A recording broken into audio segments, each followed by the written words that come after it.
নমস্কার দর্শক বন্ধুরা, লক্ষ্মীর পঞ্চব্যঞ্জনে আপনাদের সবাইকে স্বাগত জানাই। আশা করি আপনারা সবাই ভালো আছেন, আমিও ভালো আছি।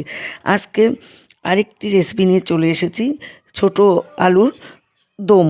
আমি এতদিন দেখিয়েছি নিরামিষের মধ্যে অনেক রকম, এবার আমি পেঁয়াজ রসুন দিয়ে দেখাচ্ছি। আসুন তাহলে দেখে নিন। আলুগুলো আমি ভেজে নিলাম, এখানে হাতে মেখে নিচ্ছি কাজু বাদাম বাটা, টক দই জল ঝরিয়ে রেখেছিলাম, লাল লঙ্কা, কাশ্মীরি লঙ্কার গুঁড়ো, জিরের গুঁড়ো, ধনের গুঁড়ো, আদা বাটা আর পেঁয়াজ ভেজে দিয়ে দিলাম। এর মধ্যে দিয়ে আমি খুব সুন্দর করে মেখে আধ ঘন্টা রেখে দিয়েছিলাম। এখানে তেল আর ঘি একসাথে দিয়ে দিলাম, দিয়ে দারচিনি আর তেজপাতা সম্বাদ দিয়ে দিলাম, দিয়ে আলুগুলো দিয়ে দিলাম, দিয়ে খুব ভালো করে কষিয়ে নেবো। স্বাদ অনুযায়ী লবণ দিয়ে দিলাম।